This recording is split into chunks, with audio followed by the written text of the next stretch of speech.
فيها واحده في النص تحدد الجذور. اتطعمت بالابانوس والايه؟ والعين. حفرت وملأت الحفر. فبالطعم ليه؟ قال لي اضافه القيمه الماديه، الخشب حطيت فيه ابانوس وعين ارتفع ثمنه، والزخرفيه يزداد جماله. يعني الغرض من التطعيم او التكفيت على المعدن اضافه القيمه الماديه والزخرفيه.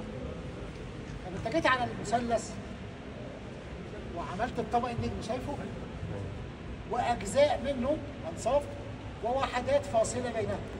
فيها حاجه اسمها القصعه، القصعه هو الشكل السداسي او الثماني الاضلاع، حد شايفه؟ هو ده. هتلاقي منتشر. وعمل حواليه كندات. طب جيت للطبق النجمي، انت بتقول لي اجمل المنابر الزخرفيه. ايوه. ازاي؟ الوحده عندي الاساس ايه؟ طبق نجمي. ركز معايا كويس قوي في اللي جاي ده. مش حدد الطبق بمربع. طب قطع المربع مربع تاني. طب قطع المربع الثاني مربع ثالث. مربع في مربع في مربع. الاساس عندي ايه؟ طبق نجم. يبقى كده 4. نجمة 12. بقى عندي لا، بقى عندي 4. نتج من المربعات 3 صلبان. هذا صليب. شايفه؟ الصليب الثاني. الصليب الثالث.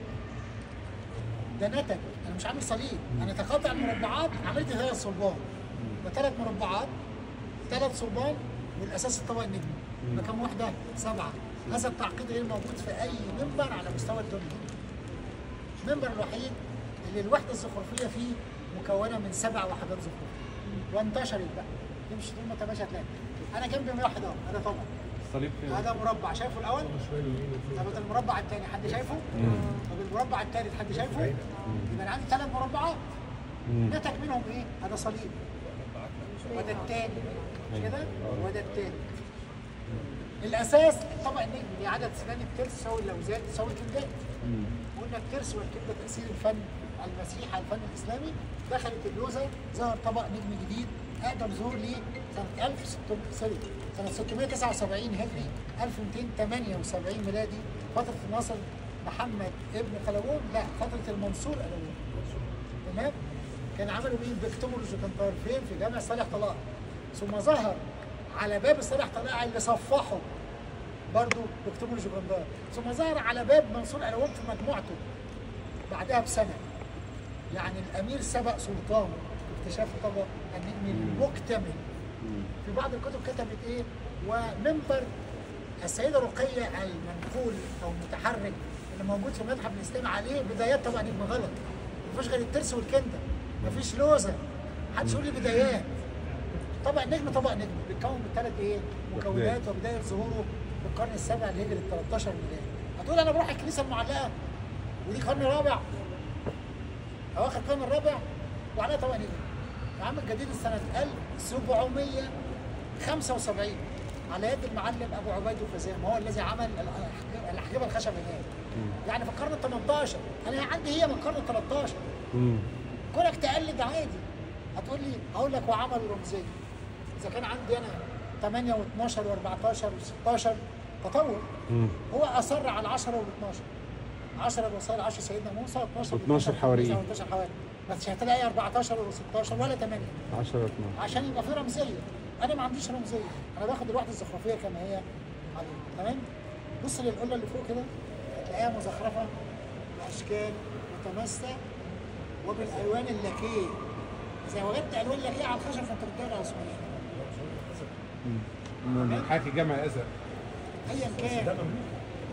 هو كل منبر مملوك ما هيقول لك، هقول لك كل خلاص من زخرفتها باللاكيه. باكل عثمانيات العصر. كل دول صناعيه مصريين. ايوه والله مصنوعين، والله مصنوعين. عشان تعرف وما زالوا موجودين بس لو انت مركز معايا يتبقى لي محراب متميز جدا. المحراب ده ركز كده له ارتدادين. شوف 1 2.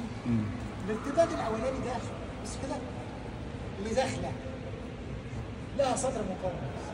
وفي محراب يعني صدر مقرنص هو مره واحده هنا. المحراب بتاع له الطاقيه فاكرين السلطان حسن؟ كان في 3 مفاتيح واللي جوه كان فيه مفتاح واحد. هنا لا اعتناء بصدر مقرنص.